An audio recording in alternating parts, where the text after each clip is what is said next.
very esteemed panelists. Excuse me, I'm sorry. With our esteemed panelists, and I'm sure you would have a very enriching experience from the same.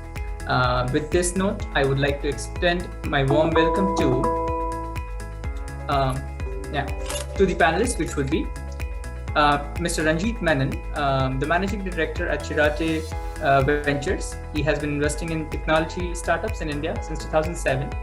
He has also been part of many Chirate portfolio companies like Mahindra, which was acquired by Flipkart, Fintelex, acquired by Viris, Asan Jobs, acquired by Naspers, etc. Hello, Mr. Ranjit, how are you? Welcome aboard again. His main areas of focus include health tech and online B2B domains. He currently works with Unifor, Bizongo, GoMechanic, Healthify.me, Radcliffe, Smiles.ai, Onco.com, amongst others. Hello, Mr. Ranjit. Good afternoon. Good afternoon. Thank you very much for having me here. Of course. Amongst others are Mr. Kumar Raghavan, Head of AWS Startup India, Amazon India Services Private Limited. Kumara is a senior leader with 20 plus years of experience in global tech leadership roles. He has created and led multiple high-performance teams across domains of tech. He currently leads the AWS startup team that enables ecosystem players to successfully build and scale tech products. Good afternoon, Mr. Kumara. How are you? Good afternoon. Thank you for having me. Indeed, it's a pleasure indeed. Along with these two is also on the panel, Mr. Sumit Sinha, CEO and co-founder of Fable Care. Sumit is a serial entrepreneur and an ex-consultant. At Fable Care, he is solving how to bring intelligent healthcare to the next 1 billion chronic disease patients. Fable Care is an AI-powered doctor-patient management platform that helps doctors improve patient treatment compliance and outcomes via their machine learning and IoT platforms. Hello, Mr. Sumit. Pleasure to have you here.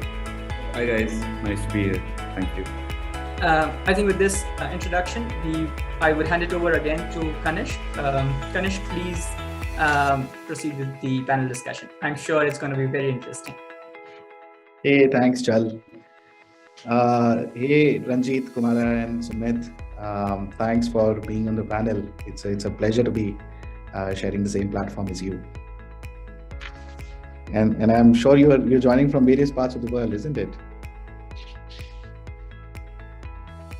Not sure about that. Most of us might be in Bangalore though. I'm based in Bangalore for sure. Yeah, I normally live in Bangalore. I've just been traveling this week, so I'm in Singapore right now.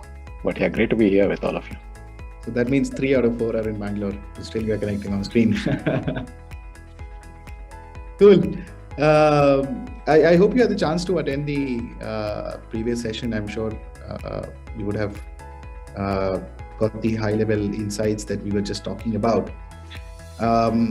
So largely, our theme is to do with preventive healthcare. So let me get started with you, Ranjit, first, right? So India has an inconsistent healthcare infrastructure, right? Which is one of the themes we touched upon in the report. From physical infrastructure like beds per citizen or even primary healthcare penetration to manpower like doctors and nurses per citizen, to affordability and access, right? However, there are several success stories as well. Let's not forget that India did a phenomenal job of delivering 2 billion vaccines to its citizens. Likewise, in being able to achieve a polio-free certification.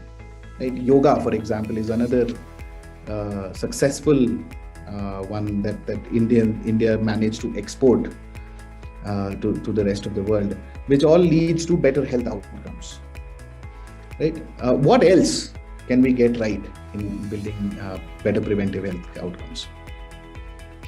Sure. No, I think, for all the challenges that was highlighted in the report in terms of the infrastructure, beds, doctors, I think we've got some things right. And like you mentioned, the vaccination drive, the polio drive, I think some of these are, leading lights that India has shown the world that what is actually possible, right? But coming back to preventive health, I think preventive health is built on two distinct pillars, right? I mean, two important tenets for preventive health to succeed. One is, really awareness about the fact that we need to kind of take care of ourselves, right? And I think the report also mentioned the fact that a lot of investment has been towards the curative side and not so much in the preventive side. So I think building awareness is an important tenet. The second one is the ability to collect data and work with data, and when I say data, it's longitudinal data, right? That helps identify conditions early. And build solutions to kind of work with issues very, very early in the life cycle. So I think these are two important tenets on which preventive health can be built, right? Now, if you go back about the last couple of years, the pandemic is completely exposed with us, right? And what it has done is that it's just made healthcare the center of a lot of conversations for almost every one of us. Right. And so the fact that we take our health a little bit more seriously today, it's never happened before. So I think from an awareness perspective, I think what the pandemic has done is just instill that sense of wanting to take our health a little bit more seriously. I think that has been significantly accelerated. This is very visible even within our portfolio. If you think about a company like Redseer, which is on the diagnostic platform, right? The number of tests that are initiated by consumers on their own will to kind of make sure that they are all right? And this is periodic testing I'm talking about, right? They're willing to kind of commit themselves to kind of testing themselves periodically, significantly gone up. This is, again, I'm talking tier 2, tier 3 cities and not even talking tier 1, right? So it's clearly visible. The second one is, if you think about platforms like Healthify Me, the adoption there to use devices, connected devices, and to understand more of what is happening, in your own body, and trying to kind of, be the owner of your own data in terms of trying to understand what is happening. I think that is also significantly gone up. So it's very, very clear that some of these shifts that have started will continue to go. The other interesting insight that we have from our portfolio is the fact that adoption of these tech platforms by the clinician community has also gone up, right? Which never happened before, right? I mean, it's not that telemedicine was not there earlier, right? It's just that the last 2 years, the adoption from the clinician community has gone up. And that has, I think, had important ramifications, because the doctors also have realized that they can, extend their reach with these kind of platforms, and they can also be more productive, right? So I think fundamentally there is a shift to use more technology, both from the consumer, from the demand side as well as on the supply side. I won't call it consumer, but both on the demand and the supply side. So I think that is very, very clearly visible. The other thing, interestingly, that you pointed out in your report, right? The average spend. So the average spend on healthcare in India by a regular average Indian is about 2,000 to 3,000 rupees. Now it's interesting to see that the health conscious Indian is spending 4,000 and willing to spend up to 10,000 bucks. I mean, that's phenomenal, right? So it basically tells that if you're able to build certain level of awareness, consciousness about health into the average Indian, his willingness to spend there is very high, because it's an important thing for him too. So, I mean, the way I would think about this is, preventive health is very, very underpenetrated in India. It's very, very new, right? The good news is it's expected to go to $200 billion. So I think there is a huge opportunity. And so building infrastructure using technology that can deliver better services, right? Healthcare services, improve clinician productivity, and then have, build applications that can use longitudinal data to effectively deliver, services. I think this is where startups can really do wonders. And this is what they're all very, very comfortable doing, addressing this new age population who's coming on, who's increasing awareness and willingness to invest in tech and adopt tech. I think this is this is where startups thrive. And this is why we at Chirate are very, very excited, because this has tremendous headroom for growth. And we are absolutely excited that, we will see more and more of this over the next 5 to 10 years.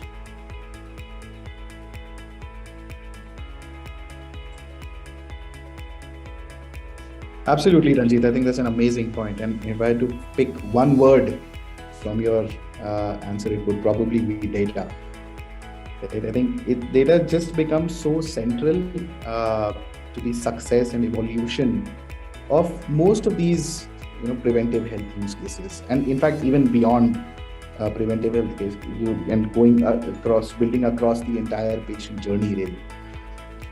Kumara, like my next question to you. AWS works with just so many startups across the entire ecosystem. You would have very, very first-hand experience of how startups leverage data. What is the role of data in preventing healthcare outcomes? Perhaps you could share a few real-world examples. Sure. So I think the first thing, if we step back and see all that's happening, and I think Ranjit captured it quite well. If you look at the traditional healthcare setting, it used to be a clinic, it used to be a hospital. That's changed. So healthcare has really come into our houses, into workplaces, onto the streets and parks. So basically, we are seeing usage of smartwatches, of health tracking devices, or diet planning applications. People are doing regular home checkups and even exercising while watching their TV. Now, all of this preventive healthcare trends is really translating into creation and utilization of vast amounts of data. Not long ago, and even pre-COVID, and let's say 5 to 7 years ago, none of us ever remembered counting our steps or looking at what our resting heart rate was or how many hours we slept. But today, all of that is being counted by a variety of devices. So I think just our habits have changed for good, and that's resulting in a huge amount of data that's being generated for our personal health. Now, a lot of preventive health startups begin this data journey, and that whole journey can be broken down into different phases. It starts with data generation and how it's captured, how it's stored, then how it's shared, and how it's being governed in terms of how well it's being shared and the norms that it's following. And then finally, how it's being cleansed, and then the analysis that comes out of it into actionable insights. So that's a typical journey. Now, at the very start of the journey, when any consumer-facing application is being used, so it could be a smartwatch, and it could even be digitization of patient records like medical images or blood samples. Now, all of these data get formed, and they are used by a variety of startups and their ecosystem partners. So, for example, if you take a fitness-based application, they can take data not just from the smartwatch through an API, but also through other mediums of data that their consumer is willing to share. And with a combination of that, they're able to organize for personalized fitness programs. Now, of course, typically you need a good customer consent before you go down that path. But the next stage after that we see customers or startups do really is to use this data and store it in the cloud. And that's where the concept of a data lake comes in. So data is stored in a centralized and curated repository. And this can be both unstructured data like images and so on, but it could also be cleaned and structured formats of data. Now, once you have this centralized data form, the logical next step is to gain insights out of these. Now, you can do it in a variety of ways, and when you use big data analytics or AI/ML powered solutions, a lot of startups do that. And typically, almost all startups in this space use a very rule-based data analysis. So that's done by almost all startups. But when you look at the top 30% or so of the startups, what they usually do is they use very advanced technologies such as AI and ML.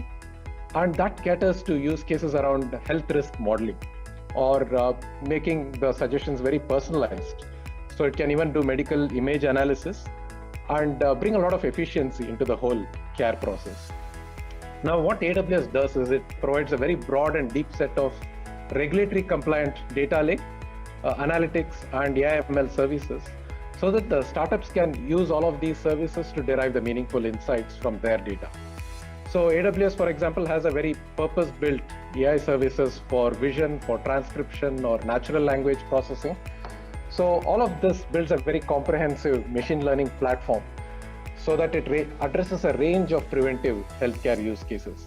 So if you look at the startups that are using data in a variety of ways today, so if you pick a few examples, one can be in the space of smartwatches, which measure your sleep, heart rate, and other data, and transmit that data into cloud from any remote location.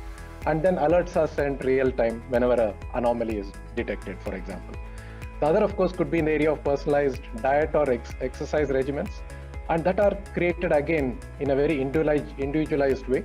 So that's done by analyzing data around their chronic conditions, around their preferences, or even their genetic makeup and mutations, for example. So yeah, Healthify Me, for example, provides a very AI-enabled virtual coach to answer questions around nutrition and fitness, and they do it in 10 different languages, both using audio and video as an example. So you also have a very data-heavy video content of fitness classes, and that's again delivered seamlessly into mobile devices and into environments where you don't feel that amount of data coming through, but you're still generating a good user experience like CultFit is doing, for example. So you could have a variety of use cases, and the way the data is being used today is just mind-boggling.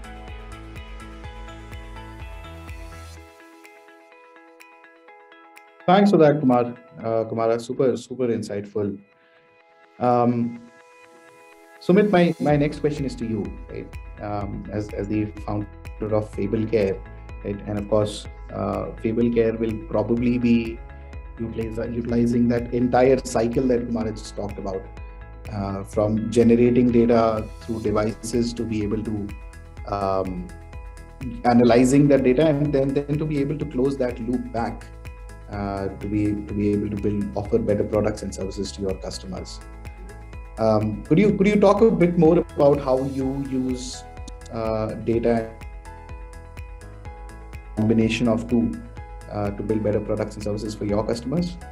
Sure, absolutely. And I think Ranjit and Kumara have already covered a lot of ground in terms of how the companies are looking at it. I'll just take a slightly different stab at it. So while we are talking about a preventive space, one of the larger problems that Fable Care kind of figures is even in the curative space, you need to actually have preventive solutions. So people who have got chronic diseases, you need to kind of ensure that they are not the ones who are escalating into a hospitalization scenario.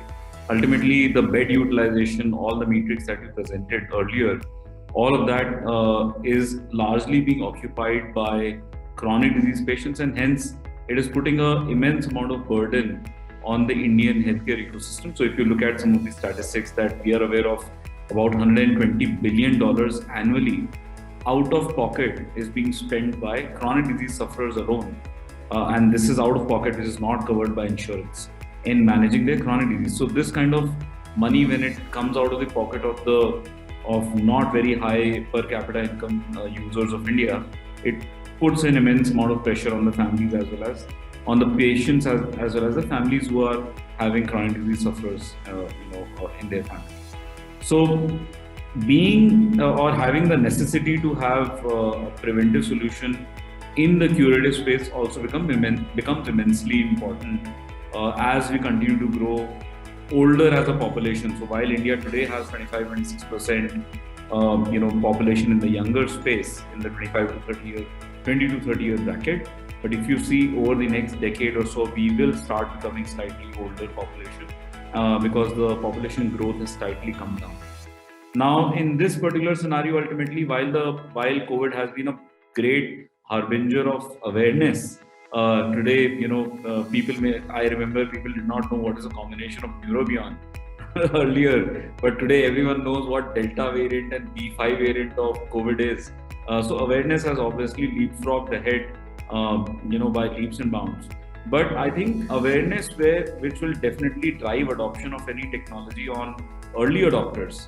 Experience is what drives adoption, not only among early adopters, and continues to keep them engaged, so that awareness does not lead to just a fad being there out in the market, but it sustains beyond a fad.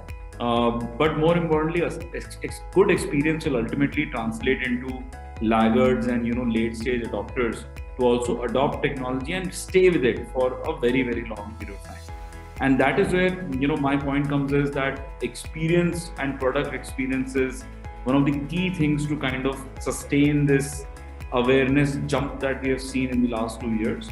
And that is where I believe FableCare is taking a very unique approach, because we are the world's largest medical IoT integrator. So all the things that Kumara was earlier talking about, that fitness bands are connected, we are connected with more than 25 kinds of devices of various players, and we are able to automatically get this data on our platform. So what happens is, basis all of this data, we can actually do all the things that Kumara was earlier talking about, which is personalized recommendations, risk scoring, and so on and so forth. So experience becomes at a user level extremely important to drive continuous adoption and continuous adaptation to the new world, right? So that is very, very important.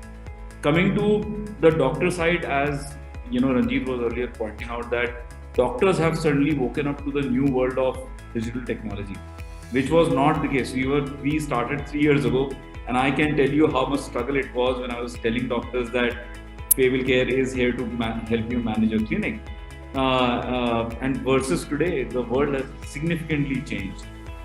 We saw a very large growth of the company happening over the last 1.5 years, primarily coming out of COVID. Doctors today, though, there also experiential issues are a problem, right? So doctors who are early adopters, who recognize the problem that they have to digitize, did face this challenge that they don't have an integrated platform which allows them to manage their clinic, which is like a very different solution provided by different players, to manage their prescriptions, which is a different solution provided by different players, and manage their teleconsultation or loyalty, which is a different solution provided by different players. So that is where experience becomes broken, right? So you need to look at, even for early adopters, for them to sustain on the adoption curve, and as well as influence the late adopters to kind of go with the technology that they have adopted.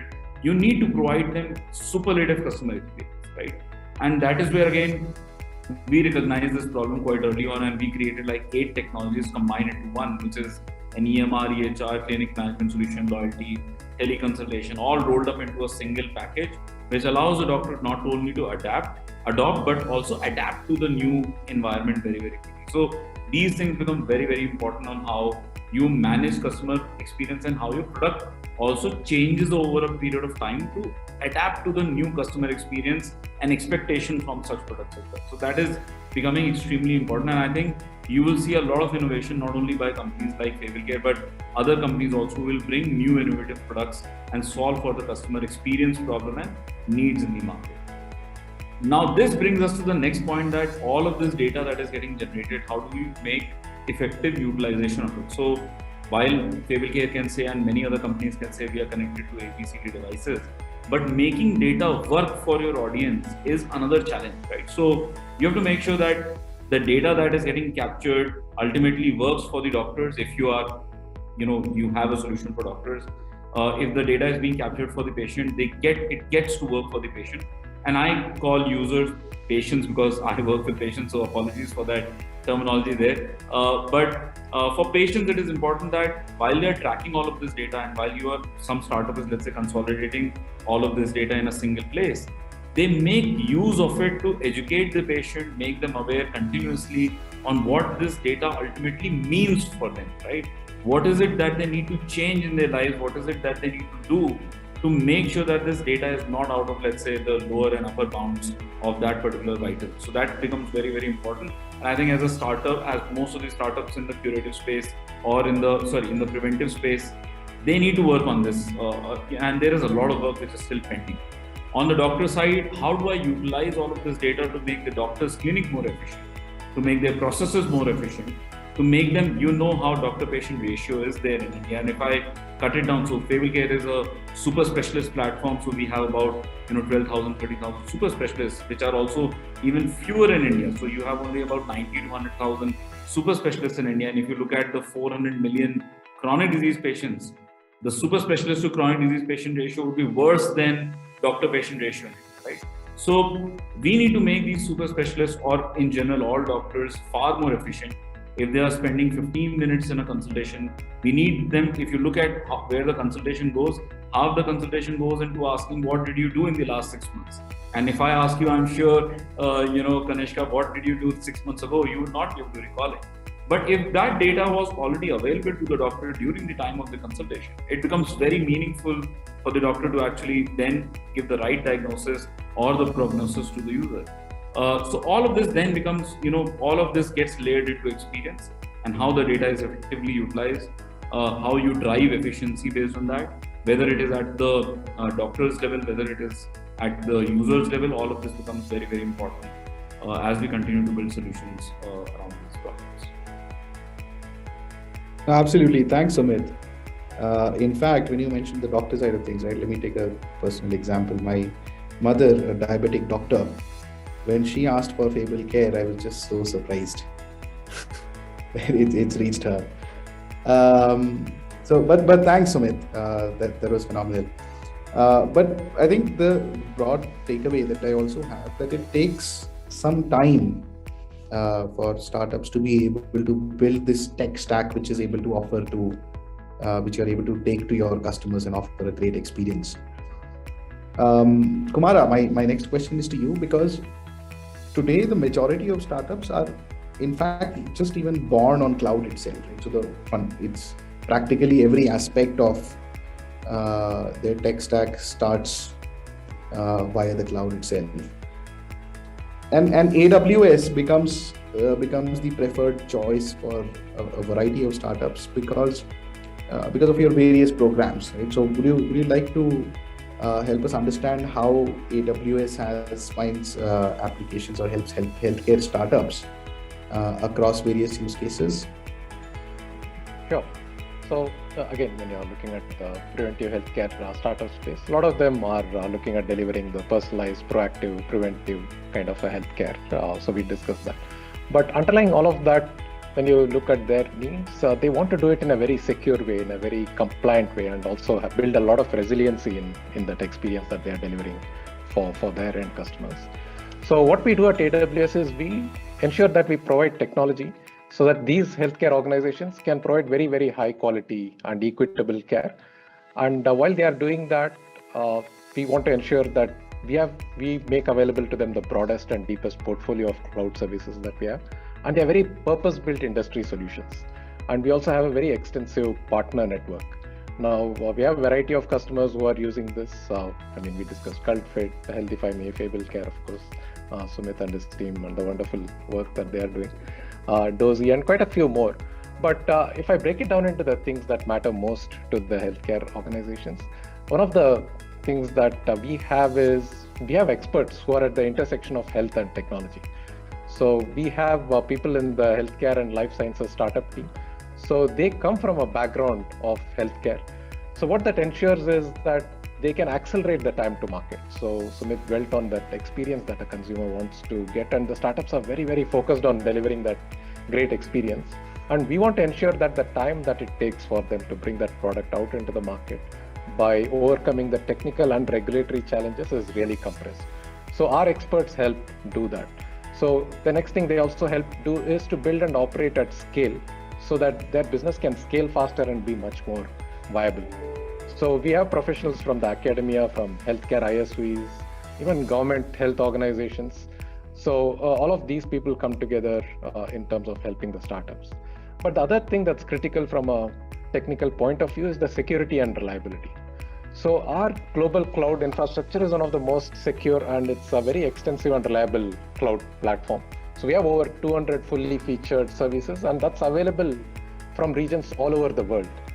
So what healthcare organizations are able to do is they are able to adhere to the industry compliance and regulations that's required of them, given the high amount of regulatory compliances that they have to adhere to. And AWS offers the certifications which is relevant to them. So it includes GDPR or HITRUST or HIPAA or ISO, all the things that they may require in different markets that they tend to operate in. What we also have is a professional services team, which is again very specialized in the healthcare space. And they have a unique methodology which is based on Amazon's internal best practices so that they can help the healthcare organizations complete projects faster and much more reliably, so that the different expectations and dynamic team structures are all accounted for along the way. We also have a machine learning solutions lab. So what that does is, combined with the healthcare organization, the ML experts can identify and build ML solutions, help test that out on the different healthcare related challenges that a startup is working on, and ensure that the outcomes are very, very tied in to what the startup is wanting to deliver. And finally, we have a very robust portfolio of healthcare specific quick start portfolio, and it includes things like high trust or biotech blueprint, and even data lake as a code. So all the startups deploy these popular technologies on AWS, so they can do that very quickly. And that reduces a lot of manual procedures in a very few steps. And it really removes that undifferentiated heavy lifting that they'd have to do by themselves. So just to pick on one example is Gochi. So Goki is a tech-enabled platform which brings together the consumer's health data, and they offer a comprehensive healthcare system. So they have devices with which you can monitor your heart rate, your blood pressure, your temperature, and they use all of that to promote very healthy behavior, and they reward it with cash and give very personalized advice with their health coaches, with doctors, and many other platform benefits. So they use a variety of services from AWS. So they use Pinpoint to send personalized communications to their users. They use a combination of CloudFront and our web application firewall to deliver the content in a very, very fast and secure manner. So obviously we have a long list of these examples, but that gives you a sense of what we can do for healthcare startups in this space. No, absolutely. I think the exact point that you covered fairly early on in your answer, right? So the accelerated time to market, I think, becomes very, very critical to early stage startups, especially when you're really still figuring out your product market fit. So Ranjit, my next question to you. As an investor, you probably look at the next gen of startups, right? And you probably look at these preventive healthcare. Since you specialize in healthcare, you probably look at a lot of these preventive healthcare startups that are finding new and different ways to use tech and data to be able to solve your next generation of problems. Could you give us a view of how the future looks like for preventive healthcare? Yeah, sure. It's very difficult to say what the future will tend, but I can tell you, see, we've been investing in healthcare for the last 10, 15 years now. And we've committed by ourselves about slightly over $100 million, and with our LPs together, we've committed close to $150 to $200 million into healthcare, right? And this is across medical devices, biomaterials, and increasingly, if you look at the shift has been more towards digital platforms. And when I say digital, it also includes software-led platforms, which kind of tend towards preventive. Right, but I mean, the way to really think about this is, I mean, it's not just focused on preventive. If you look at the treatment protocol in total, right? I mean, while a lot of emphasis is focused on early identification, once somebody goes through a procedure or whatever, all of these technologies help them post-procedure in terms of managing their condition and so on and so forth. So a lot of this applies to the rear end of a procedure too. In terms of helping people manage their medical conditions better, right? Now, it is interesting the way, I think the change that we're seeing across startups is that, customer centricity was not really the forte of healthcare, if you think about it in a traditional format, right? The hospital was the center of healthcare, right? Now, over the last few years, we've seen this shift with all this, the amount of data that is coming, amount of information that's available, and with devices that can tell a lot about you to yourself, right? In a strange form, customer is becoming at the center of, this whole healthcare delivery, while the doctor is super critical. The doctor always remains at the center of healthcare delivery. So technology platforms are moving the hospital out and putting the doctor and patient together, I think, which is an interesting phenomenon, which never happened before. Earlier thing is, there's a fixed hospital, you go to the hospital, right? Today you're sitting, you could be anywhere, doctor could be anywhere, and you're able to put both those people together. And so really, putting both these people at the center of healthcare delivery as against to what the traditional hospital setups used to do. So I think we're seeing a lot of companies that are trying to build this full stack in that sense, and vertically, right? I mean, people focused around, I mean, there was some mention here around on the chronic challenges India faces, right? I mean, whether it's diabetic, I mean, Smith is here, but we add 1 million cancer patients every year to the country. I mean, so we kind of carry the disease burden of the world, right? In some sense. So our ability to kind of build applications vertically to address some of these, I think, is the new phenomena that we are seeing, at least as an investor. A lot of startups trying to kind of build applications that are vertically focused, which has some element of offline delivery associated with it. Purely digital platforms are very, very difficult to scale in India, given that where our trust levels are with respect to some of these, right? So we are seeing applications, I mean, companies that are building vertical applications to this. And one of the reasons, we kind of initiated on this study along with Redseer and Amazon was also this, right? I mean, at the end of the day, you got to deliver effective healthcare to 1 billion people. Right? How do you do this? And if you have to put up infrastructure, and one of the charts said some massive $500 billion kind of a number, we don't have that kind of money, and we don't have that kind of time either, right? So really, how do we build applications, right, that kind of address some of this is where really we are very, we are looking out for, right, in terms of what we're seeing. And then there's also this whole new emerging technologies, right, whether it is in terms of AI ML models to predict stuff into the future, or I mean, you did mention some of these AR VR technologies that can really build applications where you can actually do procedures in the virtual world, so you can plan it better, right? And then of course, data being so critical, the challenges around security, around compliance, privacy, all of this. So, again, technologies like blockchain here can address some of these, right? So I think we're seeing a multitude of technologies that these startups are kind of putting together to solve for the issues here, right? And this is what is really exciting, because I think what has changed is this, right? Given the fact that for the last 15 years, we've seen e-commerce, we've seen all kinds of stuff coming online. Customers have, I won't say customers, users or our patients are also, expecting a certain level of customer level service, right? Which, along with the digital platform, the offline centers will be able to deliver.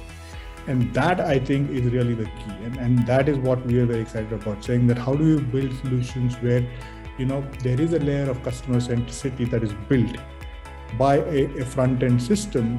So it's just not about discovery, but there is also a customer care layer that holds the customer through a treatment protocol, while the offline delivery, the sanctity of the offline delivery and hospital still holds. So how do you put this together, right, and offer this as a package to the patient or the caregiver is something that we are excited about. No, certainly, Ranjit, we are looking forward to that future where healthcare is accessible to everyone at their fingertips. So we are running on time. So I'll finish up with our last question to Sumit, please. So I think let's finish by covering the impact of preventive healthcare, right? And in particular, the impact that Fable Care has been able to create for both its on the doctor side and the patient side. Would love if you could, share some of the impact, both in qualitative terms as well as, if there is any way to quantify it, the positive impact brought about. Yeah, so I think the biggest question is how do you measure impact, right? So, because impact can, I can always claim that I have improved so many lives and so on and so forth, but how do you measure impact? So can you, so if you're working in chronic disease, the questions that typically come to Fable Care is, have you helped patients reduce their HbA1c? Have you helped patients reduce their mmHg of pressure? Have you helped doctors do their clinic? Their practice faster? Have you made it more efficient? Are they actually earning more money? Are you risk scoring the patient on time? Is that risk score being communicated to whoever it needs to be communicated on time?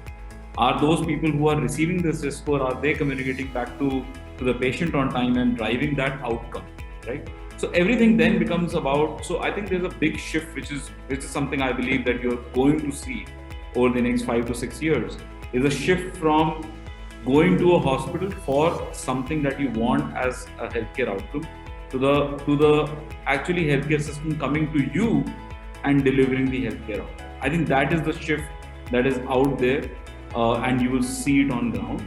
And I believe companies like Preventive and a lot of my colleagues who are working in the health startup sector are in the process of delivering and building towards that particular outcome. And all of these questions become relevant to us.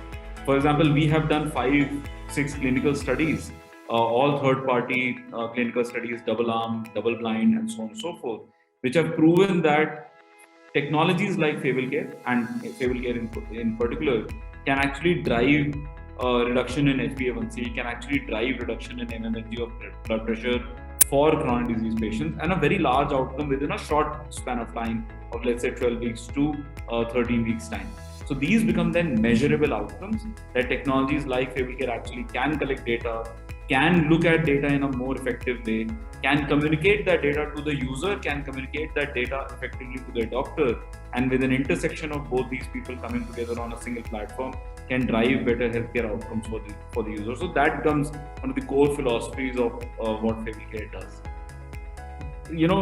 Double-clicking onto a couple of points that my colleagues mentioned here on the panel, is that healthcare is extremely fragmented, right? And it requires a huge amount of capex. If you look at any hospital, it's not easy to just go out and set up more hospitals out in the world. It requires billions and billions of dollars to actually give that coverage by a single player.